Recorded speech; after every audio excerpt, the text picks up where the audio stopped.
Assalamualaikum warahmatullahi wabarakatuh. Bagaimana kabarnya hari ini sahabat kelas 4? Pada pembelajaran yang kedua ini di subtema 3, tema 6 ya, kelas 4.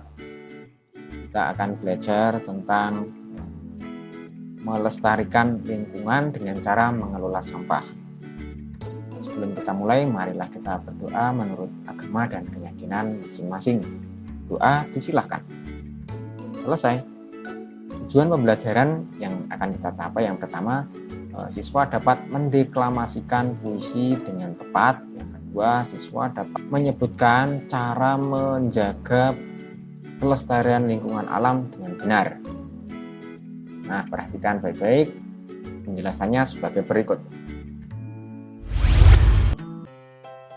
Amati gambar berikut ini. Pernahkah kamu menemui anak-anak yang bekerja menjadi pemulung seperti di atas? Pernahkah kamu berpikir mengapa mereka bekerja di usia muda? Apakah yang dilakukan mereka?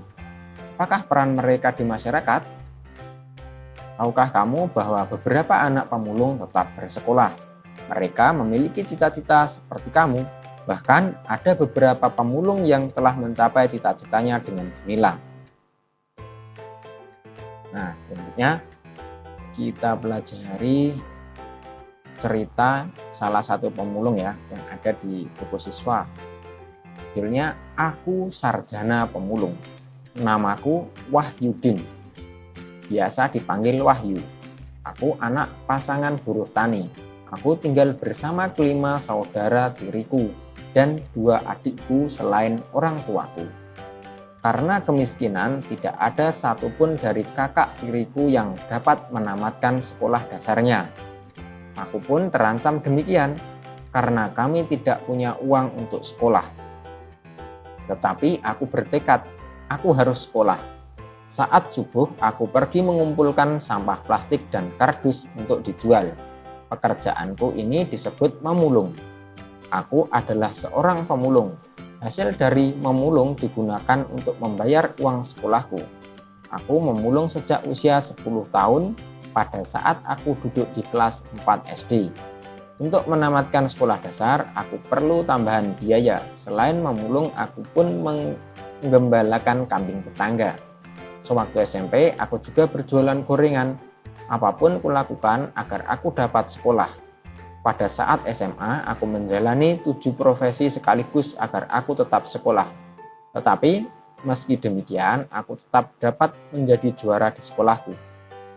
Pada tahun 2013, aku telah menyelesaikan kuliahku di Jakarta dengan tetap menjadi pemulung.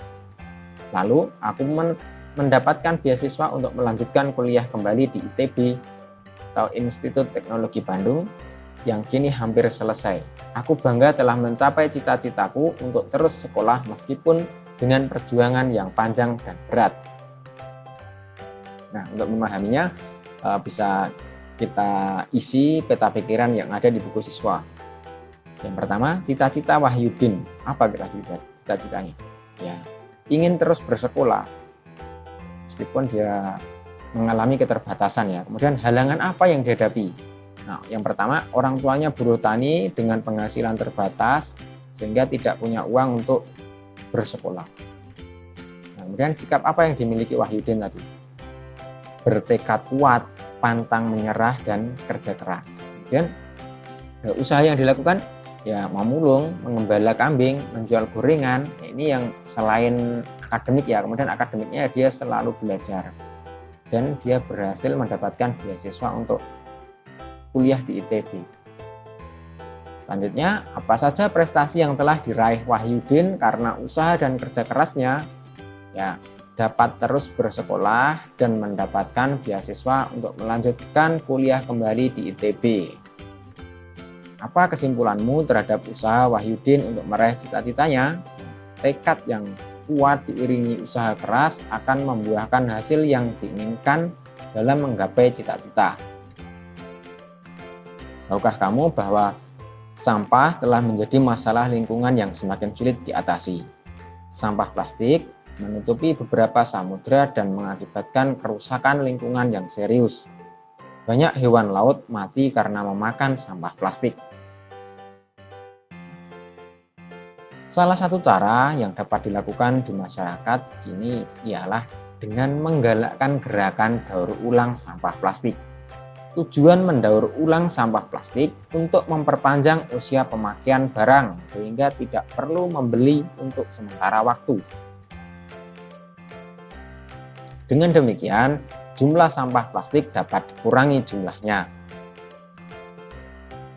Dengan melakukan penghematan penggunaan barang dari alam, kita telah melakukan usaha pelestarian makhluk hidup di sekitar kita. Selanjutnya kita baca ya, bacaan yang berkaitan dengan makhluk hidup. Keanekaragaman makhluk hidup telah memberikan manfaat bagi kehidupan manusia atau makhluk hidup lainnya.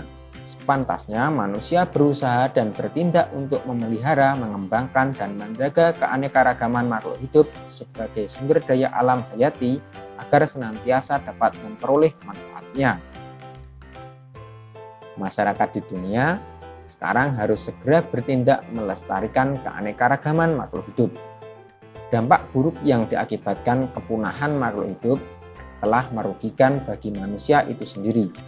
Di Indonesia, banyak jenis hewan dan tumbuhan asli Indonesia berada di ambang kepunahan, bahkan beberapa sudah punah.